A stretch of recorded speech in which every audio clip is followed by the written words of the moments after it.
ಪ್ರಿಯ ವಿದ್ಯಾರ್ಥಿಗಳೇ, ಈ ವಿಡಿಯೋದಲ್ಲಿ ನಾನು ಕ್ವಶನ್ಸ್ಗಳನ್ನು ಹೇಗೆ ಮಾಡೋದು ಅಂತ ತಿಳಿಸ್ಕೊಡ್ತೇನೆ. ಅಂದರೆ ಡೂ ಫಾರಮ್ ಬಳಸ್ಕೊಂಡು ಕ್ವಶನ್ ಮಾಡ್ತಕ್ಕಂಥದ್ದು ಇಡೀ ವಾಕ್ಯನ, ಮತ್ತು ಅಂಡರ್ಲೈನ್ ವರ್ಡ್ಗಳು ಉತ್ತರ ಬರೋ ಥರ ಯಾವ ರೀತಿ ಪ್ರಶ್ನೆ ಮಾಡ್ತಾರೆ, WH ವರ್ಡ್ಗಳನ್ನು ಬಳಸ್ಕೊಂಡು ಯಾವ ರೀತಿ ಪ್ರಶ್ನೆ ಮಾಡೋದು ಅಂತ ತಿಳಿಸ್ಕೊಡ್ತೀನಿ. ಮೊದಲನೇ ಒಂದು ಮೇಯ್ನ್ ಯಾವ ರೀತಿ ಇದೆ ಅಂದರೆ, change the following sentences into questions using the right form of do. ಅಂದರೆ ಮೇಲಿನ ಕೆಳಗೆ ಕೊಟ್ಟಿರ್ತಕ್ಕಂಥ ವಾಕ್ಯಗಳನ್ನು ನೀವು ಪ್ರಶ್ನೆಗಳಾಗಿ ಮಾಡಿ, ಅಂದರೆ ಸರಿಯಾದ ಡೂ ಫಾರಮ್ನ ಸರಿಯಾದ ರೂಪ ಬಳಸ್ಕೊಂಡು ಅಂತ ಹೇಳೋದು. ಇಲ್ಲಿ 22ನೇ ಪ್ರಶ್ನೆ ಅಂತ ಏನಿದೆ ಅದು ನೋಡಿ, ಮೊದಲನೇ ಪ್ರಶ್ನೆಯಲ್ಲಿ people worked in the garden yesterday.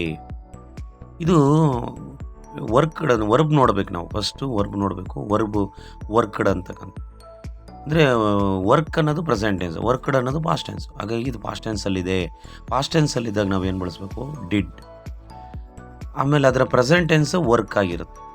ಅವಾಗ ಡಿಡ್ ಅಂತ ಮೊದಲಿಗೆ ಸೇರಿಸ್ಕೋಬೇಕು. ಇಡೀ ವಾಕ್ಯನ do farm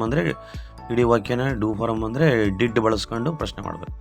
did people worked ಅನ್ನೋದನ್ನು ವರ್ಕ್ ಮಾಡಬೇಕು. ಅಂದರೆ ಡಿಡ್ ಅನ್ನೋದೇ ಪಾಸ್ಟ್ ಟೆನ್ಸ್, ಅದ್ರ ಮುಂದಕ್ಕೆಲ್ಲ ಪ್ರೆಸೆಂಟ್ ಟೆನ್ಸ್ ವರ್ಬೇ ಇರ್ತವೆ.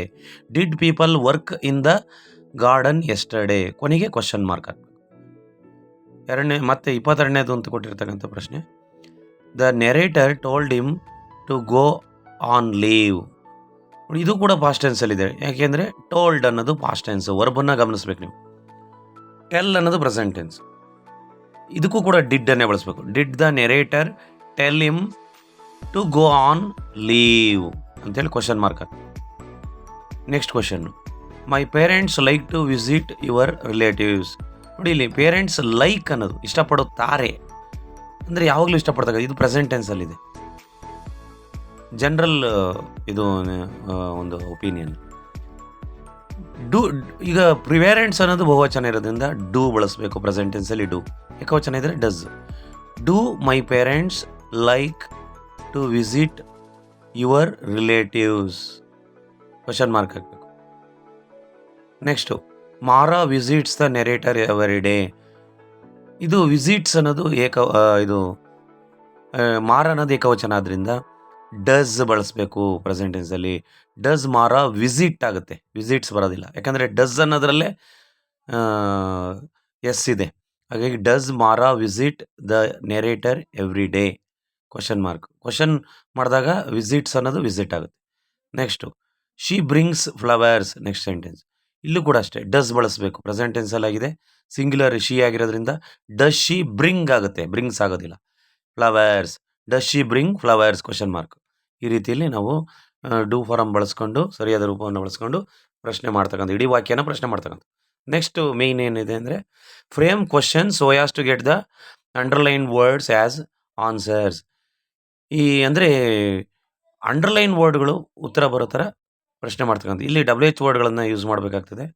ಮೊದಲನೇ ಪ್ರಶ್ನೆ ನೋಡಿ, the house is situated on the shore of Phalguni. On the shore ಅಂದರೆ ಇದು ಸ್ಥಳ ತಿಳಿಸ್ತಕ್ಕಂಥದ್ದು. ಅವಾಗ ವೇರ್ ಅಂತ ಬಳಸ್ಕೋಬೇಕು ಅಲ್ವಾ? ವೇರ್ ಹೆಲ್ಪಿಂಗ್ ವರ್ಡ್ ಬಳಸ್ಕೊಳ್ಳಿ. ವೇರ್ ಈಸ್, ಅಲ್ಲಿ ಈಸ್ ಅನ್ನೋದಿದೆ. Where is the house situated ಅಂತ ಕ್ವಶನ್ ಮಾರ್ಕ್ ಹಾಕಿದ್ರೆ ಅದಕ್ಕೆ answer on the shore of Phalguni. ಅಂದರೆ ಇಲ್ಲಿ ಅಂಡರ್ಲೈನ್ ಮಾಡೋದು ಉತ್ತರ ಬರುತ್ತೆ. Next, Rukmini loves jasmine. ಇದು ಈ ಜಾಸ್ಮಿನ್ ಅನ್ನು ಪ್ರೀತಿಸಿ, ಯಾರನ್ನ ಅಂತ ಕೇಳಬೇಕು. ಹೂಮ್ ಅನ್ನೋದು ಪದ ಬಳಸ್ಕೋಬೋದು. ಹೂಮ್ ಡಸ್ ಬಳಸ್ಕೋಬೇಕು ಇಲ್ಲಿ. Whom does singular present tense ಆದ್ದರಿಂದ ಹೂಮ್ ಡಸ್ ರುಕ್ಮಿಣಿ ಲವ್ಸ್ ಅನ್ನೋದು ಲವ್ ಆಗುತ್ತೆ. Jasmine question mark.